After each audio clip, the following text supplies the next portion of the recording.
متاسفانه و بدبختانه در همین روزا میبینید چقدر شهروندان تاجیکستان به یک کشوری همسایه رفته، زنها پیش یک جادوگر، اون جادوگر شکمش هم میمالد و پشتش هم میمالد و عقیبش هم میمالد و پیش هم میمالد، همه جوش صوف و کوف. یا جادوگر است یا حرام کافر است، نه علم دارد نه سواد دارد، نه مسلمان نیست.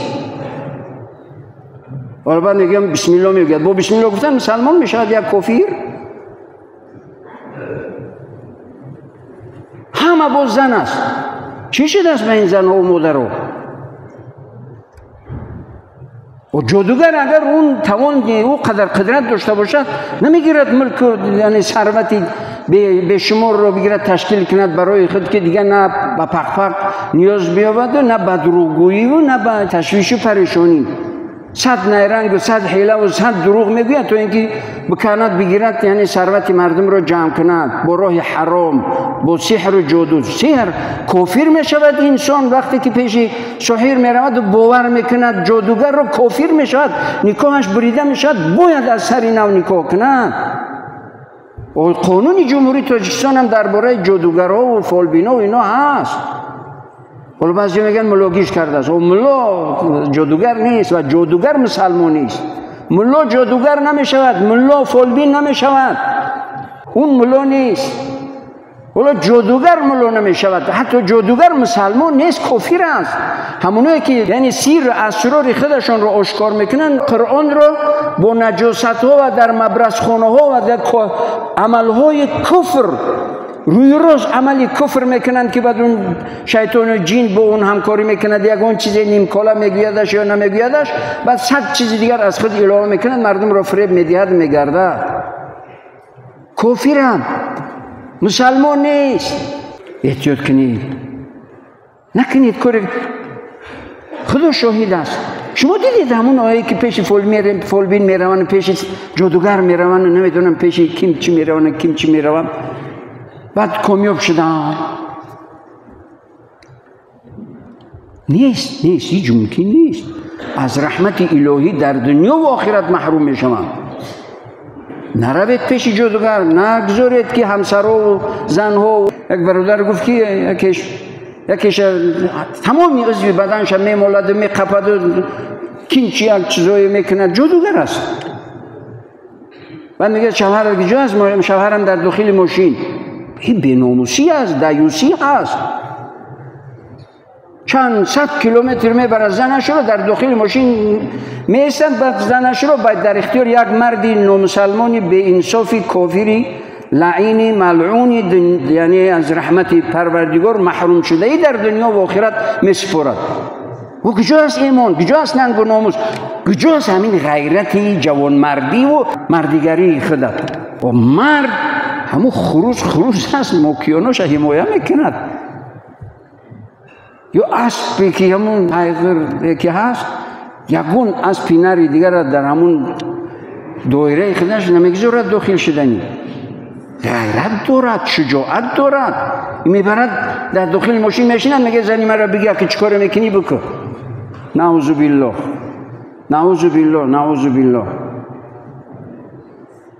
احتیاط باشید برادران اهل اسلام. این بسیار گناه عظیم است، گناه عظیم است. و فرزندان رو تباه میکنید. میلی حالا دیگه عمر شدید است، به خاصیتی و نحسی و کسرتی و کثافتی این پدر و مادری که پیش فالبین و جادوگر میرود، فرزندان ضرر میبینند. نحسی و کسرتی و کثافتی به فرزندان تاثیر میکند. برای چی؟ بیماری‌های روحی زیاد میشود. وقتی که جادوگر زیاد شد، بیماری روحی زیاد میشود و دخالت جین از عالم جین به عالم انسان، دخالت جین زیاد میشود. ضررش رو همه میبیند، یک نفر نمیبیند، اون تنها نمیبیند. برای همین اسلام تاکید میکند که همه همینو چکار میکنند؟ سوی استفاده از چیز؟ سوی استفاده از آیات و از قرآن ها. چی جادوگر باشن؟ یک نفر گفت پیش یک جادوگر را دیم، ملا از خودش گفت من به خبر اویلم رفته است. کودک دار میگه یک بار دو بار کودک غلطی نشد. بعد پیش کدام جادوگر رفته است، میره میگه رفته است دو بار یا سه بار است، چند باره به خبر به آگاهی.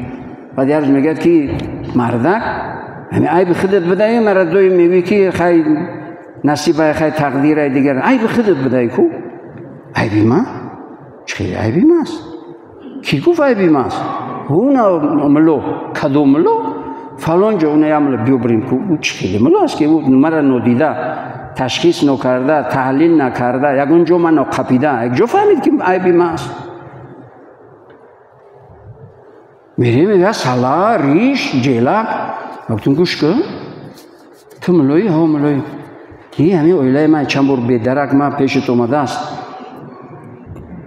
تا یک جفتی که عیبی ماست حالا ما از زن یکمم که خب دیگه جدا شدیم 6-7 فرزند دارم خب این زن یعنی خیلی تقدیری خداوندی است یک تا دو تا کودک ویران شد تو از کجا فهمیدی که عیبی ماست که از روزی که پیش تو مگه یه سگ و پشیگی هیچ روز ندارم حال ندارم مردک عیبی تای تو نمیچی کافری گفت است تو غیب گم میزنی از غیب گم میزنی همین طبیب تبابت این اپاراتورهایی که تمام رگ و پیوند انسان تو گردش خون معین میکنن که سرعت خون چقدر هست و در گجوت خنکی هست در گجوت گرمی هست یا که چی هست این همه رو معین میکنن دقیق میکنن نمیفهمن که چی خبر است از گجو از روی کدام تشخیص و تحلیل میگن میرم پس درش نوبت یا قریب 15-20 زن دیگر در نوبت شدگی ها همه خونه ها و ایرون میگن عیبی مردکو